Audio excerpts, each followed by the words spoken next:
Mr. Leonard? Every year, members of the General Assembly send out surveys to people.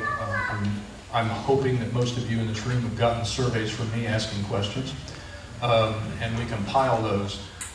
Every year, I have the opportunity to go through between 7,500 and 10,000 of those surveys at the State House during the session.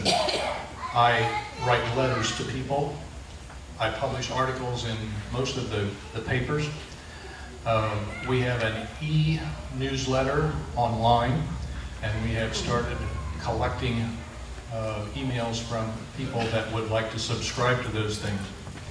My phone number at home, my phone number at business, and my phone number in Indianapolis are all published in the paper.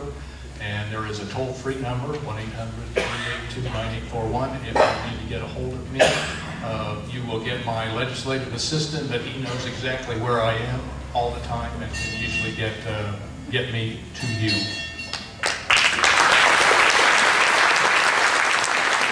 Mr. Banks? It's a great question. I'm a bit of a coffee drinker, and we've already been doing this. We've been hosting town hall meetings all over the district. Even back when Ron was running against me, we hung out at Coffee Divine a lot and had town hall meetings there. And Modoc's down the road, and Wabash, the Brewha, Columbia City, the Blue Lion, and Pearson. I could go on and on, but I think that's part of it. It's being accessible. It's about inviting the public into town hall meetings and opportunities to meet directly with your constituents when you're elected, and I look forward to doing that. I learn far more when I do that than what others learn from me, and opportunities to hear from constituents. So that's something I look forward to very much to do. It's also showing up at events like these. I haven't, not to brag, Cindy, but I don't think I've missed a Huntington Tea Party meeting in the past 6 or 7 months, and it's a great opportunity to come out and see y'all face to face and hear about the issues and concerns that you have about government, and I enjoy doing that, and I'll keep doing it. Even if I'm not successful in the campaign, I'll keep coming back. Well, with the age of new technology and everyone has their little handheld phones and Facebook, this is the time in this country and in the time in our counties that we can basically, Facebook and the new venues that you can talk back and forth. And we need to utilize them at the State House so we can hear from you. One thing is a question was asked to me, how can we keep the Tea Party involved if I get to the State House? You need to come down there and be my guest. I want to see you on the State House area outside there where all the lobbyists are standing, where all the special PAC groups are standing. I want to see the local people that are sitting in here out there asking me the questions that you want to hear the answers to. I don't want to listen to them PAC groups. I want to hear what my people in my area want to hear me. That 15 things just bothers me sometimes. I want you to come down and see me, and we can keep the communication going. Thank you.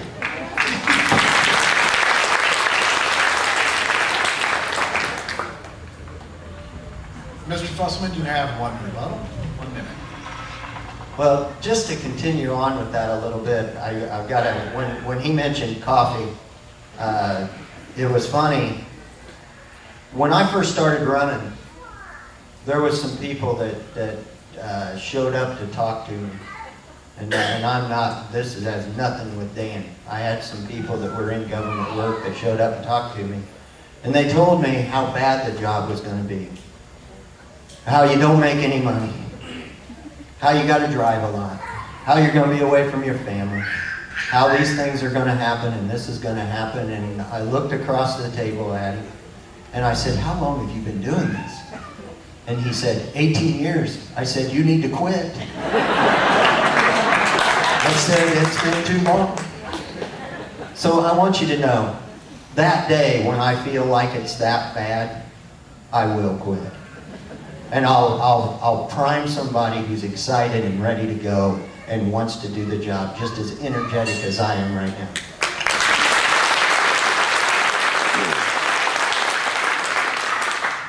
Okay, gentlemen, we have time enough for 2 more questions. The next question, and Mr. Leonard will start off.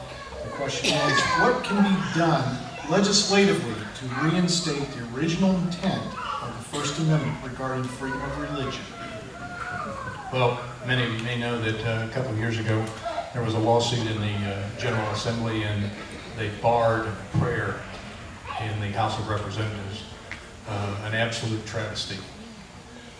It was done because one member of the House of Representatives was offended because someone giving an opening prayer used the name of Jesus Christ.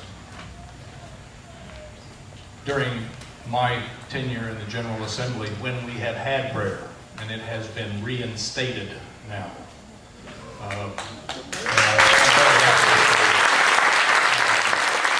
my tenure in the General Assembly, I have listened to opening prayers from Buddhists. I've listened from the Jewish religion, from the Catholic religion, from the Protestant religion, actually from a Native American Indian who stood in front of the General Assembly and prayed. And it is a freedom of religion, not a freedom from religion. That's right.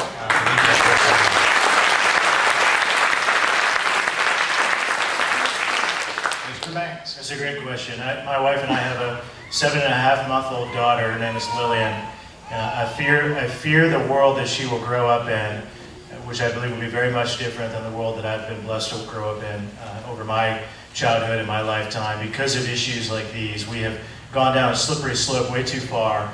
And what we've got to do is we've got to protect the rights of all of us to express our religion, to express our religious freedom, to be able to express that very much. And it gets into issues like displaying the Ten Commandments on the steps of the courthouse, and issues like that we've got to legislatively at the State House protect the rights of local communities to be able to do that. I had this question posed to me a couple of days ago. In my hometown in Columbia City, I've grown up every year of my life attending what we call the courthouse Christmas celebration. Some of you maybe have attended this in Columbia City, where we have the nativity scene on the courthouse lawn. And I fear for the day when government tells us that we can't do that any longer, and I'll fight for local communities' rights to continue to be able to do things just like that.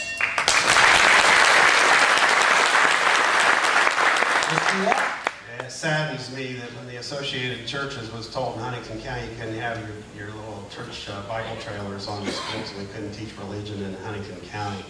That was a sad moment. I'm very glad to see that they're back across the street and we're still being able to teach the children. We can still bow our heads and pray when we want to, but I don't know where it came up that the courts was the ones that were supposed to tell us how to interpret what the Constitution says.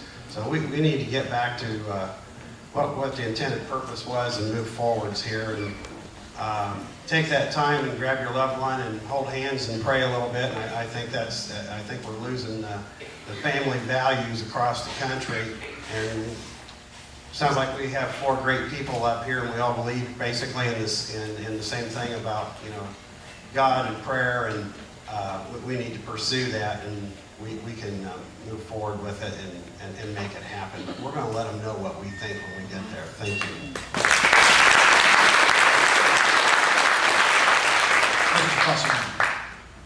Awesome question, because just like he said, buy the book.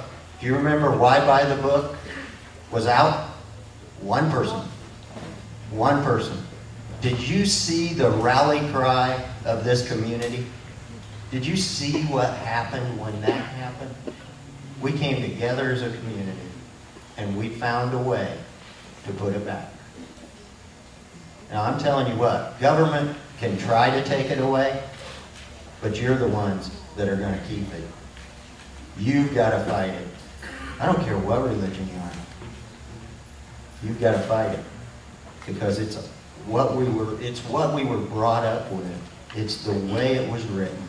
It's what we have to do.